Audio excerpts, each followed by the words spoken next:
во видео интервју на Република, овој пат посветено на надворешните случувања и евроинтеграциите на Македонија. Гостин во студиото на Република е Антонио Милошевски, поранешен министер за надворешни работи, а сега председател на Собраниската комисија за надворешна политика. Откако се остварија најавите дека во јуни нема да има датум за Македонија и незиниот и почетокот на евроинтегративниот процес, за изненадување беше тоа што во Луксембург на самитот на министрите воопшто Македонија не беше ни точка за дискутирање на таа средба. Дел од реакциите кои што се појавија во Македонија, особено од кабинетот на вице-премиерот за евроинтеграција Бесими, дека дел од македонските институции затаиле во работата и дека тука ја гледа вината, му беше одговорено од страна на Милошевски дека во тој случај тој треба да си даде оставка, предизвика бура реакции и едната и другата изјава. Но прашањето за Милошевски денеска овдека е кој всушност затаи, Македонија или европските институции? Најпрво благодарам за поканата. По однос на тоа кој колку исполнил во однос на европските интеграции, најрелевантен соговорник, најрелевантен извор и оценка е Европската комисија. Доколку Македонија затаила или било која институција затаила по однос на остварувањето на очекуваните реформи, тогаш Европската комисија нема да даде позитивен извештај и препорака за преговори за членство. Напротив, Европската комисија од 2009 година до денеска дава позитивни извештаи и препорачува дека Македонија ги исполнува политичките критериуми и има институционален капацитет, тоа значи на сите институции, да ги почне преговорите за членство. И затоа сметав дека изјавата на вице-премиерот Бесими е во најмала рака некоректна, или доколку има било какви сознанија за потврлање од страна на некоја институција, министерот Бесими е надлежен тоа да го детектира, да го соопшти, да го обзнани, да се разговара за тоа, да се направи проценка кој колку направил и не направил, бидејќи неговата надлежност е да го координира процесот на реформи поврзани со европските интеграции на Македонија меѓу институциите во нашата држава. Меѓу другото, парламентарното собрание на Советот на Европа го разгледува извештајот на постмониторингот во земјава, во напатот кон интеграциите, каде што јасно и гласно се нагласува дека Грција е таа која што треба да попушти и дека треба да се земе предвид и пресудата од Меѓународниот суд на правдата и дека воопшто треба да се откочи целиот тој процес и дека е жалосно што Македонија не е веќе дел од евроатлантските институции. Колку ваквите извештаи и ваквите пораки од европските институции влијаат врз јавноста и воопшто врз политичарите кои треба да ја донесат одлуката? Мислам дека и во Грција дел од политичарите се свесни дека ваквиот нивен однос има одредена цена и за нивниот имидж. Иако можеби таа свесност или желба за зачувување на нивниот образ не е толку изразена или толку висока како што беше свесност така и Словенија кога го има спорот со Хрватска. Има поголема мотивација тој спор да се надмине. Од друга страна, Грција секогаш во рамките на Европската унија се повикува на солидарноста на европските институции, кои што треба да ја помогнат Грција за да не влезе во банкрот. Кога веќе се повикуваат на таа солидарност, почитување на договори, правила, пресуди и слично, би требало да бидат свесни дека треба да се почитуваат и договорите кои што ги подпишале со Република Македонија. Ние имаме еден клучен договор, тоа е времената спогодба од 1995 година. За жал Грција прекрши кога најмногу беше потребна незината примена за време на НАТО самитот во Букурешт. Ја покренавме тужбата пред Меѓународниот суд на правдата во Хаг и добивме кристално јасна пресуда во која што се констатира дека Грција направила прекршување и дека не треба да го повтори тоа дејание, односно не треба да го блокира патот на Македонија во европските и евроатлантските интеграции. Дали ваквите пораки, дали ваквиот притисок јавен или заткулисен, што може би се случува по дипломатски канали, ќе дојде на ниво на приоритет пред грчката влада, не би можел да проценам, но имајте предвид дека премиер на Грција во моментов е Самарас, човекот кој што го креираше овој ирационален проблем во 1992 година, сум до одредена мерка песимист дека тој ќе се заложи за прагматичен пристап кон Македонија. По Луксембург постојат две толкувања во Македонија. Едното дека е подобро тоа што Македонија воопшто не била спомната, а втората е дека би требало сепак да се дискутира во Луксембург, па повторно да дојде до некоја блокада од Грција. Што е ваше толкување? Што е подобро во овој случај? Па мислам дека во овој случај нема добро и подобро, има можеби лошо и помалку лошо. Вашиот личен став по въпросот. Најдобро би било Македонија да го добие она што го заслужува, тоа е датум за почеток на преговорите, но веќе кога тоа не се случило, може да направиме проценка на ситуацијата и дневниот ред во Европската унија е тема која што се усвојува со одреден консензус. И сметам дека ирското претседателство било ставено пред таа дилема, дали да стави една точка на дневен ред за која што не може да се постигне согласност и да се донесе одлука, или да ризикува дури и таа одлука и заклучок да бидат контраверзни, или пак да го помести истото, знаете дека Македонија има многу добро досие, со надеж дека во декември има подобри услови постувањето на таа точка на дневен ред да добие и позитивна оценка од земјите членки на ЕУ. Но и денес, и во декември, една земја членка е доволна да го блокира тој консензус. Во случај останува збор за Грција. Она што ние го гледаме во македонската јавност е дека Македонија плаќа одредена цена заради ово одложување и по однос на очекувања, и по однос на самиот психолошки притисок, и по однос на демотивација кај поединци, групи, политички партии, администрација. Но истовремено сметам дека Грција, како земја членка на Унијата, парадоксално е што не успева да биде адвокат и најголем застапник на зачленувањето на сите земји од регионот во Европската унија. Наместо да биде дел од европското решение, Грција е дел од балканскиот проблем на кочењето на нашите европски интеграции. Но сигурен сум дека Македонија порано или покасно ќе успее во својата намера. Ова Грција не може да го прави секогаш, секаде и во секое време.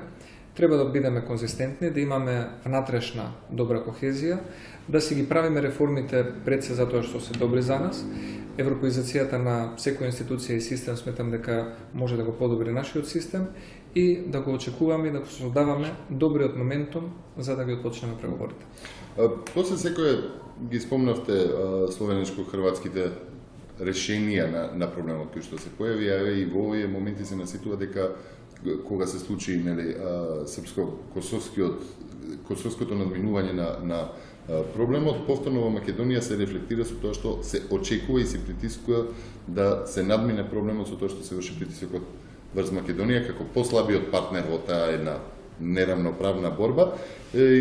Сега е наречено притисок за дискусија за Нимиц предлогот кој што го слушнавме и од Европската унија, но и од американскиот представник Рикер.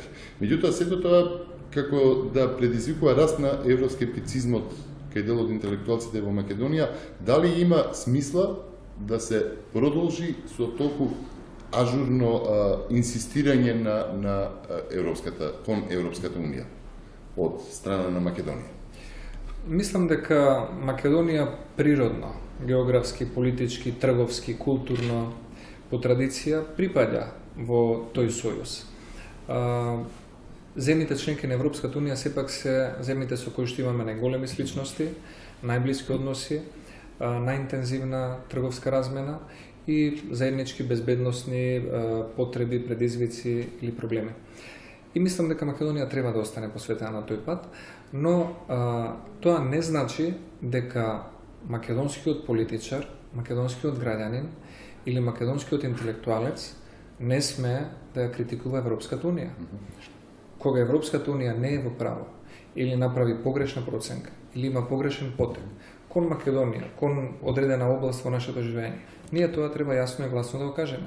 Не треба да имаме автоцензура само затоа што одредена порака или препорака доаѓа од Брисел, бидејќи Брисел не е безгрешен.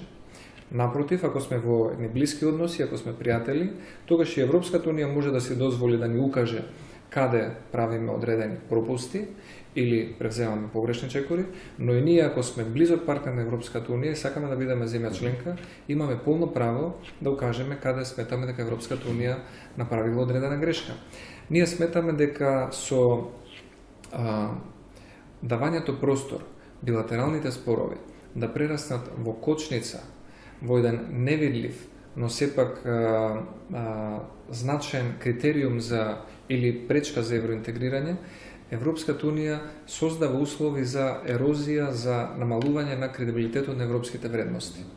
Она што се вредности од Копенхаген треба да бидат вредности кои што ќе ги промовираат земјите членки на ЕУ, и затоа сметам дека земјите членки на ЕУ имаат уште поголема одговорност за евроинтеграциите отколку земјите кандидати.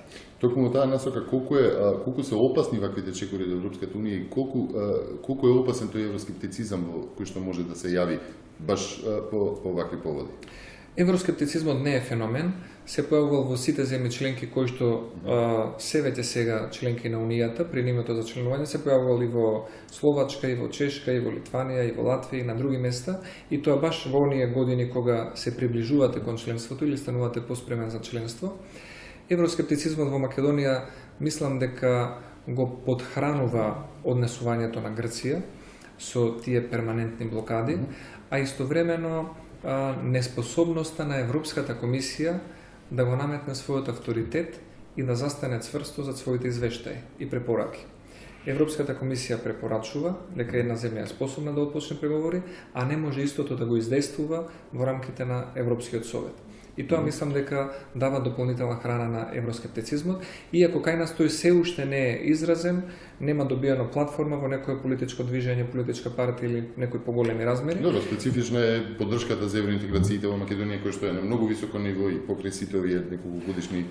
Но сепак добро е да постои. Мислам дека во одредена мерка добро е да постои, да знаеме дека постои за и самите ние да имаме одреден коректив, едно второ јас кое што секогаш ќе не предупредува и ќе не биде можеби од помош да направиме проценка за тоа кои препораки на Европската Унија се издржани и добри, а каде Европската Унија направила пропусти. Интересно е што овие блокади и на овие реакции од Грција се приклони и Софија, па дури и сега на средбата со Бесими, министерот Вигенин упати порека дека без потпишан договор, оној договор за добро соседство, не може да се очекува поддршка на македонските евроинтеграции од Бугарија. Ваш коментар на сега? Договори може лесно да се потпишат. Проблемот е дали тие договори ќе се применуваат и дали постои суштинска и политичка волја тој договор да донесе пријателство. Зборот пријателство на хартија не мора да значи многу, но зборот пријателство и соработка во дела може да значи многу повеќе. Токму во таа насока, зошто се инсистира тогаш од Бугарија на тој договор? Што содржи, што би требало да содржи тој договор, што толку се инсистира да биде потпишан? Мислам дека овој договор е една наследена иницијатива која што сегашниот министер за надворешни работи во Софија ја превзема. Инаку иницирана е од некои претходни структури кои што во бугарската дипломатија има дипломати кои што повеќе живеат за историјата и дипломати кои што повеќе живеат за еднината. Мислам дека Вигенин припаѓа на новата генерација на бугарски политичари кои што со поевропски очи имаат поширока слика за целиот регион, но веројатно и тој ќе мора да ја следи таа политика бидејќи бугарската влада е на стаклени нозе. Тој договор, според мене, бугарската страна ќе направи многу добар гест и потек за да се склучи доколку се откаже од принципот на асиметричност во договорот. Односно, клаузулите во договорот, без разлика дали се работи за културно наследство, за човекови права, за немешање во внатрешни работи или некои други области, да важат симетрично како за едната, така и за другата држава. Тогаш би бил договор на еднакви и рамноправни партнери. Ако едната страна инсистира дека одредени обврски треба да важат за Македонија, но во исто време да не важат за Бугарија, тогаш тоа не е принцип на кој што може долгорочно да се гради добрососедство. И треба да преминеме и на некои поконкретни работи. Јас би го спомнал класичен пример. Од 2006 година инсистираме на секоја средба со делегација од бугарската страна да се направи мал напор и да се изградат тие потребни 500 метра на пат за да се отвори граничниот премин кај Берово Клепало. Тоа ќе значи дека Македонија и Бугарија ќе им отворат на своите граѓани уште една можност за комуникација, дека ќе покажеме пример дека сакаме да се зближуваме и да имаме поголема соработка, и затоа тврдам дека делата, конкретните дела помеѓу Македонија и Бугарија многу повеќе може да значат отколку еден пишан, а не применлив договор. Така, нивното оправдување е заради економските причини, истото колку што знаме и за новите премини со Грција, каде што Грција исто вели дека нема пари за новите премини со Македонија. Во цела оваа поврзаност, нимиц процесот, евроинтеграциите, што понатаму? Постојат некои тврдења дека сега во овој момент, значи на ваква закоченост, треба да се бара решение во Обединетите нации. Мислам дека решението во секој случај на овој македонско-грчки спор веќе и тече под покровителство на Обединетите нации, тој процес. Тоа и Добро, се повикуваат на тоа што над 130 земји веќе имаат признаено Македонија под уставното име.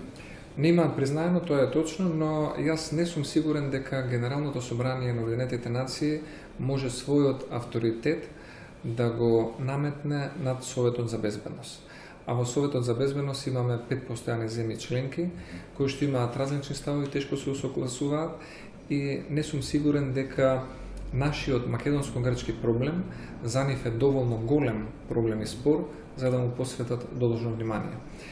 Македонија треба да продолжи да биде посветена на разговорите кои што ги води медијаторот немец и неговиот последен предлог беше еден еклатантен пример каде што Македонија покажа отворени врати и покана за господинот немец да дојде и пред самитот на Европската унија да разговара за тој предлог и во Скопје и во Атина, но за жал од Атина поканата за господинот немец изостана. И тоа уште едно што наговестува дека Грција игра на временската карта, на одолговлекување и на одложување, на истрошување на силата на оној против кого имате одредени проблеми или забелешки. Како и да е, Република Македонија треба да си продолжи со сопствените реформи, да биде земја која што ќе гради се повеќе пријателства, партнери, сојузници во рамките на Европската унија, да не дава било какви поводи за забелешки, провокации или изговори и мислам дека со таков еден однос и со таков еден капитал, особено доколку имаме подобрување на економската ситуација во следниот период, дека ќе имаме уште подобри и подцврсти позиции во однос на нашите евроинтеграции. За крај ќе ве прашам, вие сте еден од, би рекол, последените политичари кои што се активни на социјалната мрежа Twitter со вашите пораки. Каков ви е фидбекот, какви се реакциите, колку можете да се справите со тоа, бидејќи многу не е толку чест случај во Македонија да политичарите имаат време за социјалните мрежи на овој начин? Па почнав да ги користам уште како министер за надворешни работи со помал интензитет. Сега гледам дека има и повеќе публика, повеќе граѓани, помлади и повозрастни се вклучени на овие социјални мрежи. Добро е да се разменува мислење или да се искаже својот сопствен став. Твитер е добар затоа што ги следите оние извори на информации кои што смета дека ве интересира и ве следат и вас тие на кои што веројатно сте им занимлив. Има различни коментари, некои се одобрувачки, некои се критички настроени. Прашувам односно ние каде што најчесто ви се упатени надворешните односи или твитови кои што се поврзани со надворешните односи на Македонија и известни случувања, дали имате реакција, да речеме ако пишете нешто за бугарската страна, па дали од таму имате некоја реакција? Па има реакции од некои новинари, некои аналитичари, некои обични граѓани. Директно од политичарите? Директно од политичарите комуницираме, но најчесто не во видливиот дел на Твитер, туку во директните пораки. И некои од колегите со кои што имав соработка се министри за надворешни работи кои го користат, имаме шанса некогаш да размениме и мислење.